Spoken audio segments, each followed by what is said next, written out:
Welcome to Choice Classic Radio. Like us on Facebook, subscribe to us on YouTube, and help keep this show alive by donating at choiceclassicradio.com. For more of your favorite old-time radio shows, join us on our companion podcast, Choice Classic Radio Detectives, where we bring to you tales from the greatest detective shows the golden age of radio had to offer. And now, with 946 episodes, broadcast on CBS Radio from 1940 to 1962, we bring to you Suspense.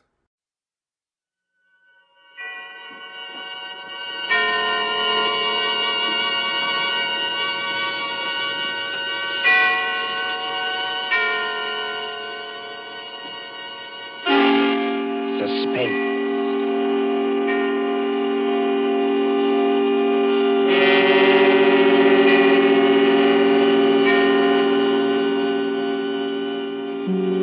This is the Man in Black, here again to introduce Columbia's program, Suspense. Our distinguished star this evening is the stage and screen favorite, Mr. Paul Lucas, whose performances in The Lady Vanishes and in the stage production The Watch on the Rhine you will recall with pleasure. Tonight's tale of suspense is a story by John Dixon Carr, Fire, Burn, and Cauldron Bubble. If you've been with us on these Tuesday nights, you will know that suspense is compounded of mystery and suspicion and dangerous adventure. In this series are tales calculated to intrigue you, to stir your nerves, to offer you a precarious situation and then withhold the solution until the last possible moment. And so with Fire, Burn, and Cauldron Bubble and the performance of Paul Lucas and the other members of our company, we again hope to keep you in... Drury Lane Theatre presents the distinguished American actor Myron Willard in Shakespeare's Macbeth, with magic effects especially designed by Ludwig von Arnheim.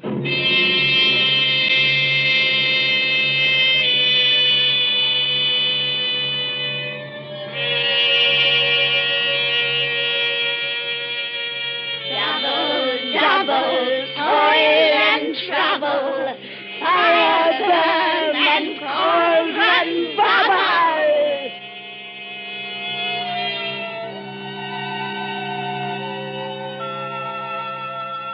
Historic Drury Lane Theatre, a relic of old London.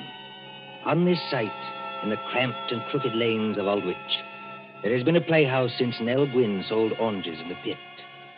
The present theatre, though modernized, is heavy and darkened with time. By daylight, it is a dinginess of red plush seats, haunted by old ghosts. But at night, when the lights bloom for some new production, when the murmur of a crowd fills the carpeted aisles and the orchestra begins to tune up, it is kindled with that strange magic before the rise of the curtain. Oh, it's this way, sir. E12 and 13. Program. Chocolate. Thank you. No, madam. This is row E. Your seats are G4. And backstage, where nerves crawl and there is a tendency to scream, the three witches of the play are huddled around the peephole in the curtain, looking out into the audience. They are hideous-looking creatures, these witches, in gray rags like cobwebs. But as they speak... Dear, I am scared. Don't let it bother you, darling. You can't even see the audience when the floats are on. There's nothing to worry about. Nothing except the size of the take at the box office. You won't even have to worry about that tonight. Look out there. You two are shaking as much as I am. Now, don't pretend. All right, all right. Everybody's jumpy on first nights. What I can't understand is why they want to use young girls as witches and then make us talk in cracked voices as though we were 80. Double, double, toil and trouble, fire, burn, and cauldron bubble. What's that? Say, dear darling, it's only one of the ghost effects. You've been hearing it for weeks at rehearsals. I will say this for Myron Willard, as an actor and a manager, too. He's the first one who's ever had a real professional magician to do the ghost effects for this ham show. Oh, are they, Celia? Look there. Where? Out in the audience in the second upper box on the left-hand side. Oh. Don't you see the woman who's just coming in? Yes, I can see her. Not a bad-looking bit of goods for her age. What about her? But that's Marcia Blair. Marcia Blair? You don't mean you've never heard of her? I can't say I have either, if it comes to that. Move over, Ivy. Give us a squint. Marcia Blair used to be Mr. Willard's leading lady. She was a very great actress 15 years ago. Oh, 15 years ago. She's had a terribly romantic history. Well, she's made lots of money and retired from the stage. Then she married some horrible no-good, and... Did you see that tall gray-haired man standing beside her? Well, he doesn't look much like a no-good. That's not the man I mean, Celia. That's Howard White, her second husband. Oh. They say he loved her for years and followed her about and practically worshipped her. But she was married to this no-good and wouldn't get a divorce. Then the no-good died, I suppose. So Marcia Blair and her faithful Howard got married. Yes. I remember reading in the paper that they've been married 1 year tonight. I expect they're very happy. Well, I'd be happy, too, if I had a mink coat and a string of pearls like that. Well, you've got to admit she's beautiful. All right, Katie, if you say so. I used to go and see her act when I was a little girl. She was kind of an idol. I wonder what they're saying to each other up in that box now. I wonder what they're saying.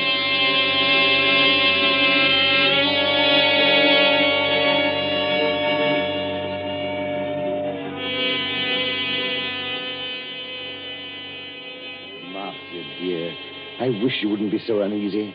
Nothing can happen to you here. You're uneasy yourself, Howard. Yes, I suppose I am a little. Howard, I know I shouldn't be talking like this on our first anniversary, but that's what worries me. What if Barry isn't dead? What if he isn't dead? Oh, listen to me, darling. Your late husband, heaven condemn his soul, died in New York more than a year ago. We have proof of that. Well, then who wrote those letters to me? I don't know, dear. Somebody playing a joke on you. Joke? If you marry him, Marcia, you won't be alive a year from then. Joke. But you're married to me, my dear, and you are alive. Shall I quote you something from another play, Howard? Well? The Ides of March are come. I, Caesar, but not gone. And it's still 2 hours. 2 hours to the time we were actually married. Oh, look here, dear. This is carrying an obsession too far. It would be just like Barry to wait until the last moment, just to make it worse. You knew him. Yes, I knew him. He was a genius. I suppose so. As a mere businessman, I've never quite understood this theatrical temperament, except yours, of course. Barry was a greater actor than Myron Willard will ever be. Barry could play anything, from a Cockney to King Lear. His skill at makeup wasn't merely good. It was terrifying. Oh, Howard, I am frightened. Suppose he's managed to get close to us tonight, and yet we can't see him. Well, the music started, Marcia. I shall have to go. Must you go, Howard? Really? If I break this appointment with Ferndale, dear, the deal will be called off. And since I haven't got too much backing anyway, All right, dear. I understand. Go ahead. Unless you wanted to come with me. And Miss Myron's opening tonight? Oh, I couldn't do that. I tell you, you'll be perfectly safe here, dear. Of course, Howard. I know that. You're in full view of 3,000 people. Nobody could attack you. The only door to this box is guarded. Outside that door will be Miss Fenton, who's devoted to you, and the chauffeur who's even more devoted to you. What could happen, dear? Nothing, of course. And I'd prefer to be alone anyway. Yes, I rather guessed Oh, that. please, dear. It's just that I can't endure anybody being with me when I'm watching a great play. But that doesn't include you, darling. Then, if you'll accept these, madam, in honor of our first anniversary. Oh, Howard. Well, they're lovely. Of course I'll accept them. And here's a program. Got everything else you need? Yes. Yes, I think so. I'll just open the door to the passage to make sure our watchdogs are on guard. Yes, they're out there, all right. Good night, Marcia. See you in an hour or two. Good night, Howard. And good luck. Miss Fenton, Bradley. Yes, Mr. White. Yes, sir. Anything wrong? Miss Fenton, you've been my wife's companion secretary for 5 or 6 years. Yes, Mr. White, and I've loved every minute of it. And you, Bradley, you haven't been my chauffeur for quite so long, but they tell me you're an ex-wrestler. That's right, sir. Champion of the Shoreditch Athletic Club. And in my prime, though I says it as shouldn't, as good a man as ever climbed through the ropes. Now, you know your instructions, Bradley. You trust me, sir. Nobody gets into this here box tonight unless it's over my dead body. Nothing must happen, do you understand? Nothing. Please, you're as white as paper. As for you, Miss Fenton, I'm afraid it's a little awkward. I know I ought to ask you to go in and join Marcia, but... Oh, you needn't apologize, Mr. White. I know she doesn't want company. She'll be leaning forward with her elbows on the box rail, just as she always does. She isn't merely watching a play. She's acting, Lady Macbeth. Every line, every gesture. And I don't mean to disturb her. You won't leave this door, either of you. You trust me, sir. No. Anything wrong, Bradley? It is a very rummy-looking cove coming along the passage, sir, wearing a big black cloak with a red lining. Oh, that man, Bradley. That's only Herr von Arnheim. He's a professional magician and escape artist. I was just wondering... Excuse me. Don't worry, Mr. White. We'll look after her. Von Arnheim. I say Von Arnheim. Thou canst not say I did it. Never shake the gory-locks at me. I beg your pardon. And I beg yours, my friend. I was merely quoting a line from the play. You are not leaving the theater. Surely not walking out on Macbeth. I'm afraid I've got to. Oh, that's a pity, my friend. You will miss some of my best effects, to say nothing of Shakespeare's. When Banquo's ghost appears at the table. I don't want to hear any more about ghosts, thanks. Banquo's or anybody else's. I imagine you mean your wife's late husband. You've heard about it, then? Yes, your wife has told me a good deal. She seemed to think that in my profession I might have some charm over demons or spell against ghosts. You know, Von Arnheim, in a muddled kind of way, that's what I've been wondering myself. Unfortunately, no. I am all too human. But your problem interests me. And I confess it worries me. Worries you? What about me? As I understand it, her first husband was a half-mad American actor who later went completely mad and died in New York. His, what's the word I want? Or obsession? That's it, obsession. His obsession was Marcia Blair's eyes. Yes, always her eyes. They seemed to hypnotize him. It is not new, you know. You'll find the same motive, the eyes of a beautiful woman, all through the works of Edgar Allan Poe. Then, as I understand it, after this man's death, she began to receive a series of letters. Foul letters. Apparently written by him, and threatening her with some rather horrible form of death if she married you. I tell you, Barry Lake is dead. He can't get up out of his coffin. Oh, getting out of coffins, my friend, is not so difficult. I have done it myself. Oh, please stop joking, Von Arnheim. You don't happen to be dead. True. There is that small difference. Is your wife here in the theater tonight? Yes. She wouldn't have come here except that it's Marion Willard's first night. And we haven't seen Marion, either of us, in years. She's back there in box D. So I hear. I was hoping that you might invite me to share the box. Look here, old man. I don't want to seem inhospitable, but... She doesn't want company? Well, that's about it. Well, then walk back a little distance with me, this way, so that we can see the stage from the back of the dress circle. Now, the orchestra has stopped, and they'll ring up in a moment. There. Look at it. Look at what? The stage, man. The lights have gone out. All except the dim yellow footlights shining on the curtain. The last cough, the last murmur, the last rustle of program dies away in one vast, breathing hush. The curtain goes up. Let go of my arm, Von Arnheim. I've got to leave. Now, what are the stage directions? A desert place. Thunder and lightning. Enter 3 witches.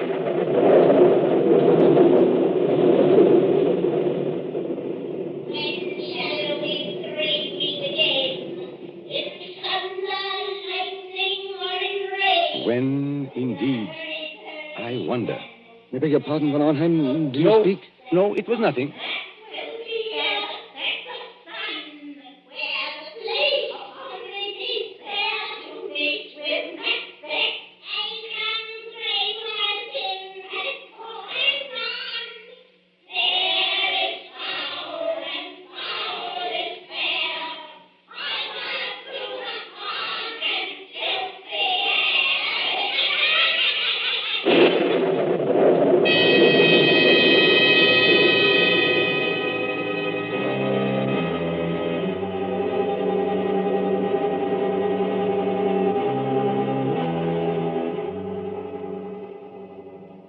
London newspapers for that year 1936, you may read how Myron Willard triumphed at Drury Lane as Macbeth.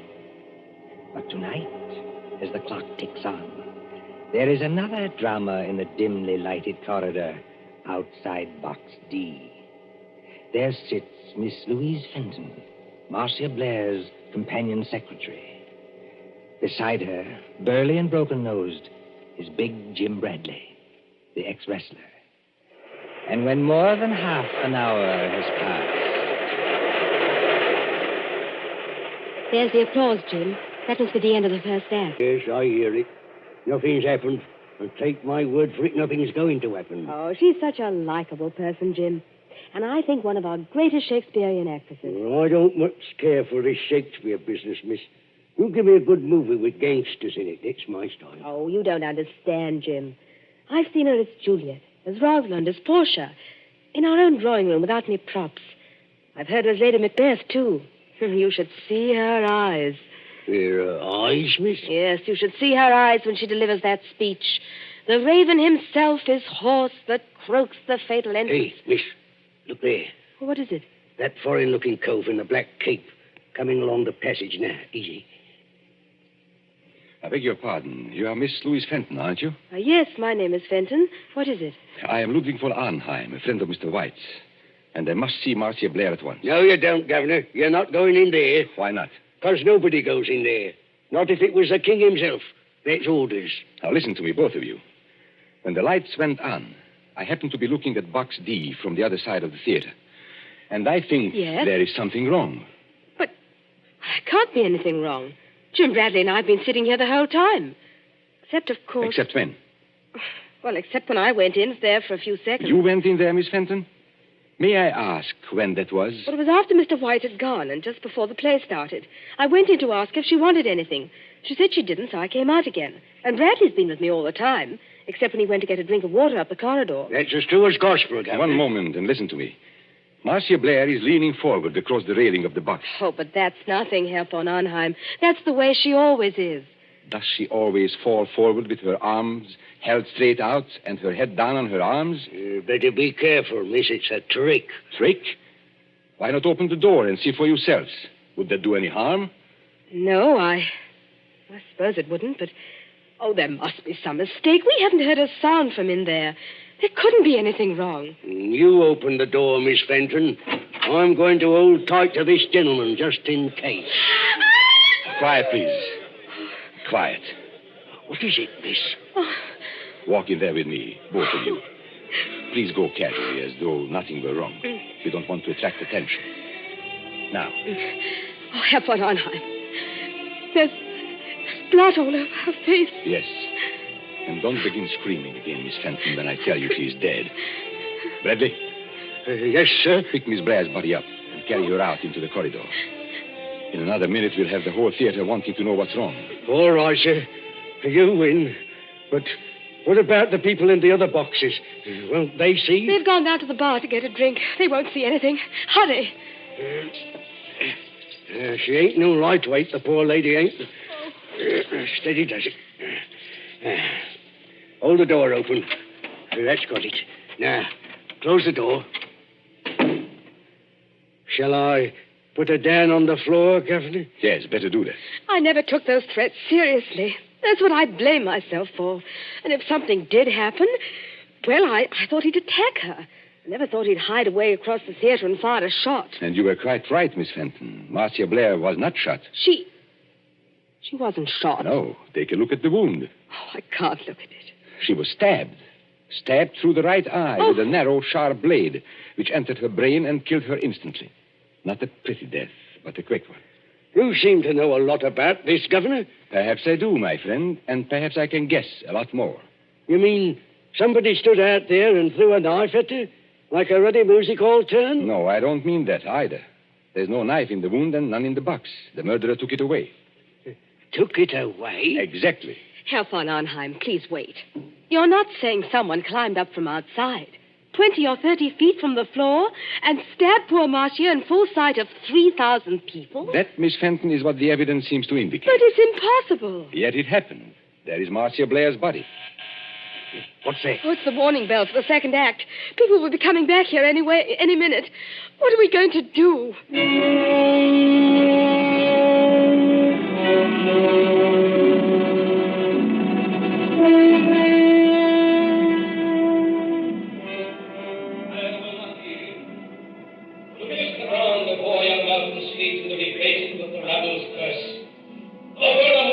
Confidence in England now opposed, being of no woman born yet.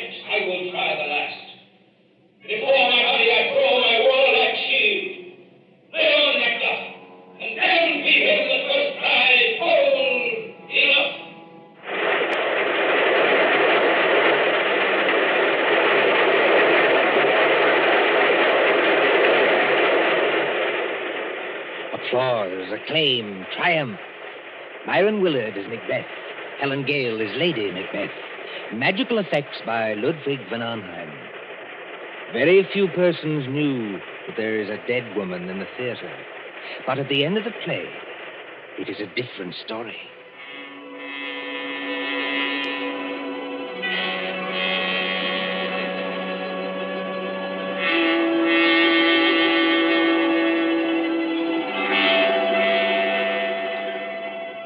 The crowd files out, past a cordon of police. The lights are extinguished. The great theater is dark and mumbling with echoes. See the stage now.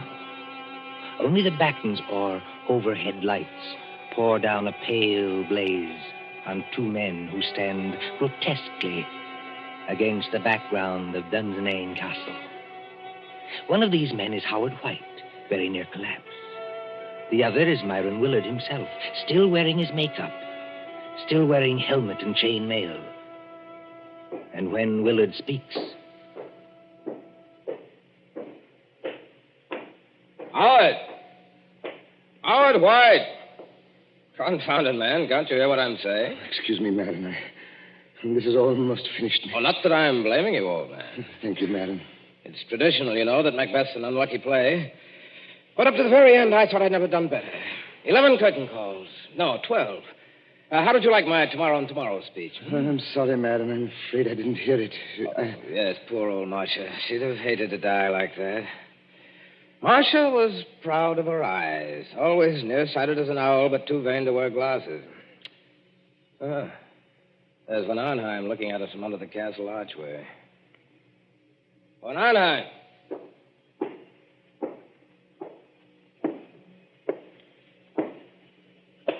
Did you call me, my friend?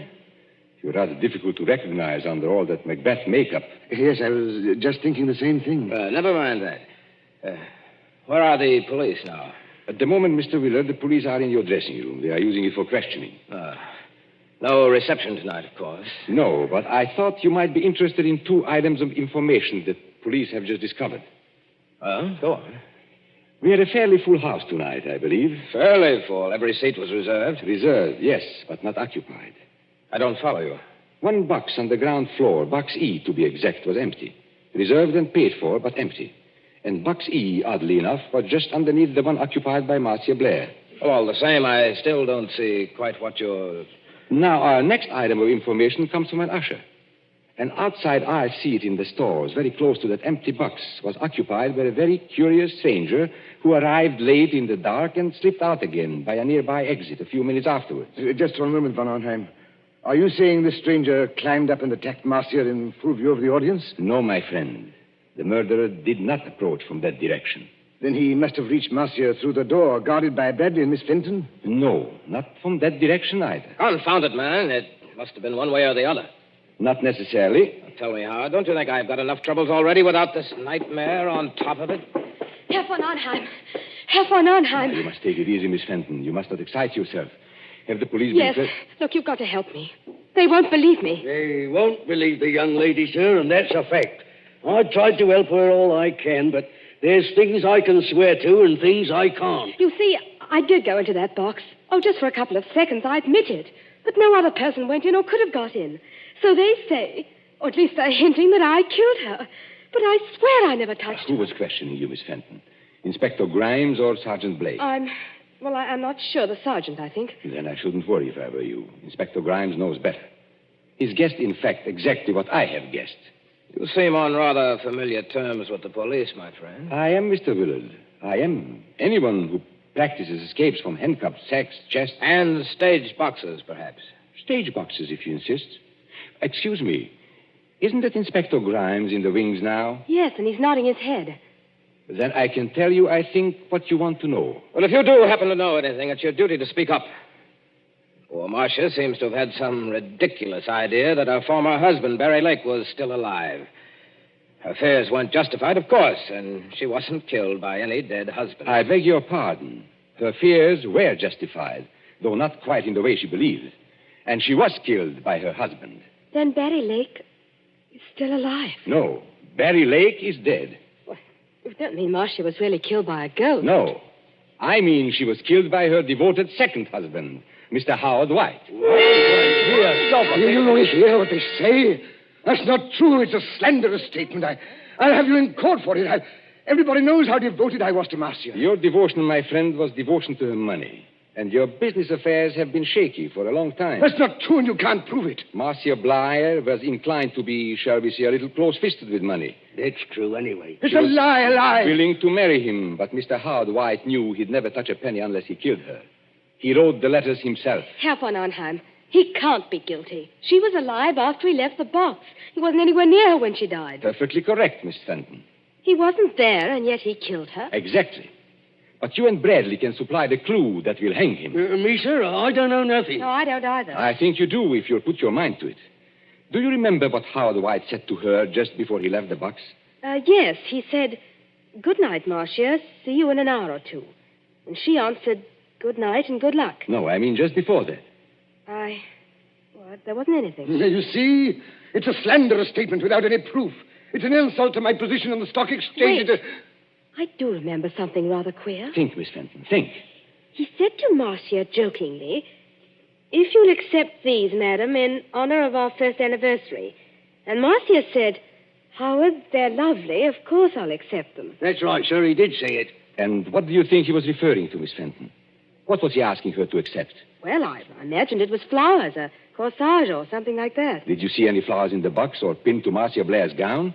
No. Now, come to think of it, I didn't. Then what did he give her? Don't look at me, sir. Now, here is a woman who is very nearsighted, yet refuses to wear glasses.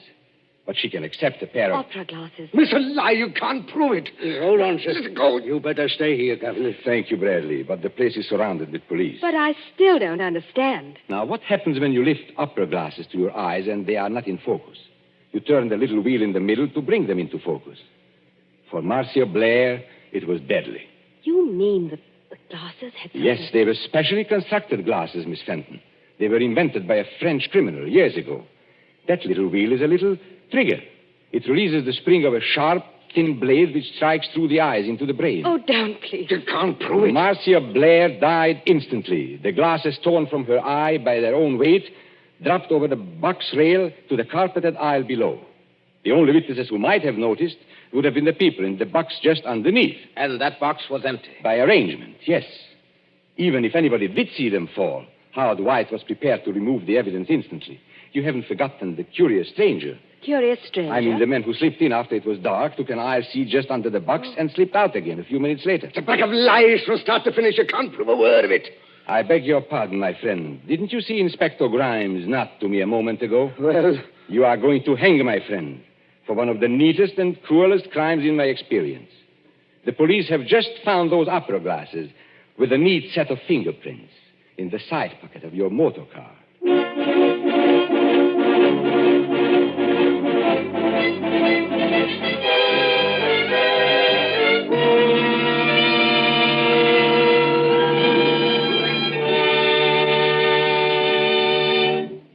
And so ends Fire Burn and Cauldron Bubble, starring the distinguished actor Paul Lucas.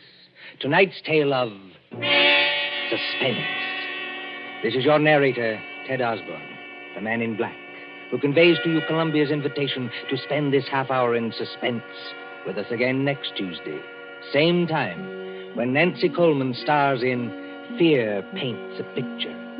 William Spear, the producer, John Dietz, the director, Bernard Herrmann, the composer-conductor, Robert Salmon, studio technician, and John Dixon Carr, the author, collaborated on tonight's Suspense.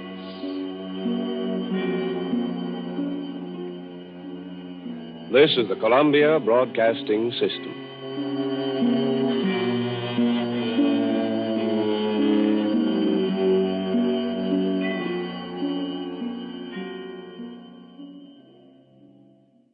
That concludes today's episode. We'd like to thank you and remind you to donate at choiceclassicradio.com. Remember, your donations make episodes like this possible.